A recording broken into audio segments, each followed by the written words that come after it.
is this the right business for us?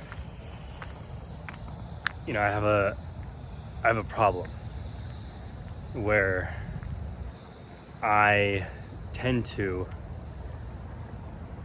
chase the greener grass on the other side, if you will. I think that thing over there, in whatever context, specifically businesses, are better than the one I'm currently standing on.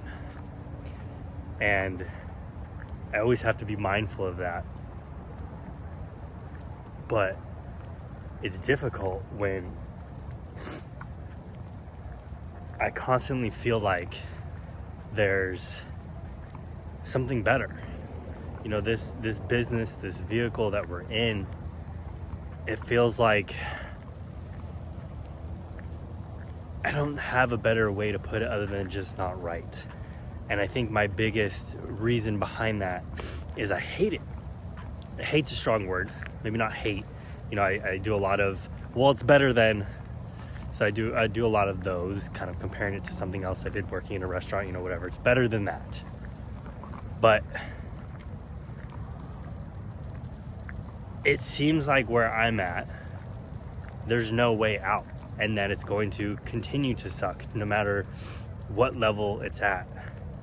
Just paying attention to what's going on around me, as far as, you know, what other real estate agents, other customers say why they've switched photographers, and what these other ones do. It's no matter what level we get to, whether that's us as the worker or as the operator, it seems like the level of stress and difficulty is so much higher than it necessarily needs to be.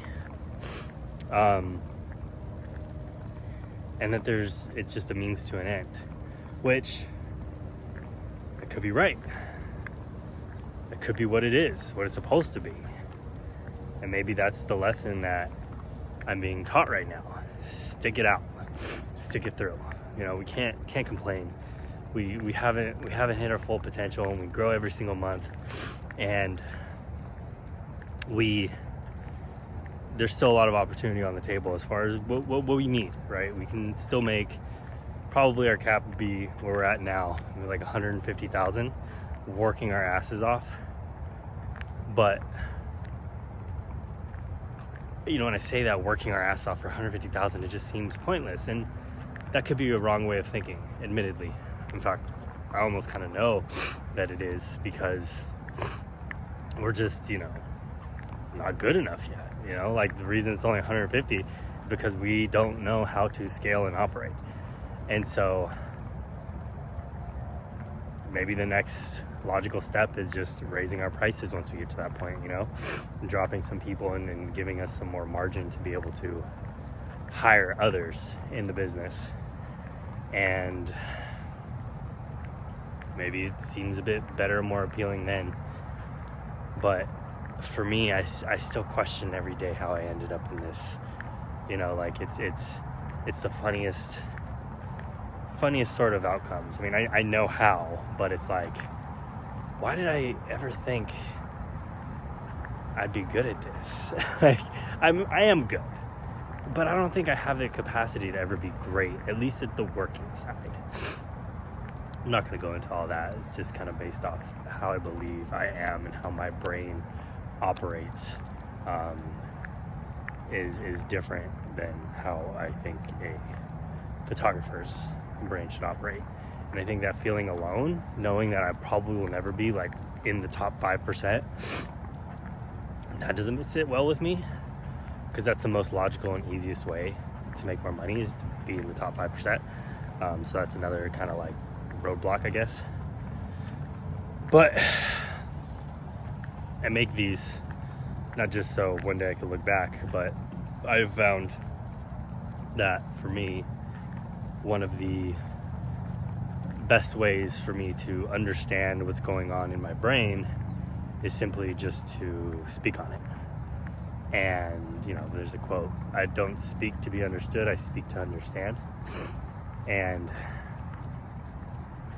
as I'm saying this, I'm starting to recognize, I mean, I already have my answer. It's just stay in it. Stay in it and try not to be a little bitch through the process. To be honest. It's just keep going. You know, and no matter how painful it can be, no matter how slow it can be, no matter how, I don't know, redundant and pointless it can seem, I'm doing it. And a year ago, 2 years ago, we'll say 3 years ago now, I was killed for this. Like, I remember paying thousands of dollars to learn how to make 6 figures in my personal training business, crash and burn. I remember wanting a girlfriend, or now wife, to get me out of like the pointless bar hops and drunken escapades that I you know, as I got older I did way less of, but that was pretty much what my life was when I did go out. And it's just gotta be grateful. You know, I gotta stop the bitching, gotta stop the moaning, or at least be more mindful of it and calm it down. But yeah, I don't have anything but excuses to justify it. But you know, all I can hope or work towards, I don't know if I want to use the word hope, is that as I continue to do it, as I stay aware of the moments and apologize even when it's not even necessarily needed, but apologizing for me not being in a positive state of mind, because, right, like, I want to be like Tony Robbins. I want to give myself 15 fucking seconds of negative feelings. Like, that's where I'm trying to be, because negative feelings don't help. They don't do anything. It's good to recognize them. I'm not gonna go into that. That's yeah, no. I'll probably one day feel like that was stupid of me to say, but here I am. Just keep putting my foot forward, waking up, getting to work. What is the phrase? No days off? Feels like that. But, I mean, dude, I woke up, worked out early this morning, made breakfast, making breakfast for my daughter, and I mean, I have so many little things that a lot of people don't, especially right now. I mean, just to my knowledge, there's a lot of people out there struggling. They can't get ahead, and it seems impossible, and they don't have any ability to do anything outside of work and provide for their family. And I mean, I'm talking to the YouTube on my phone or whatever, I don't know.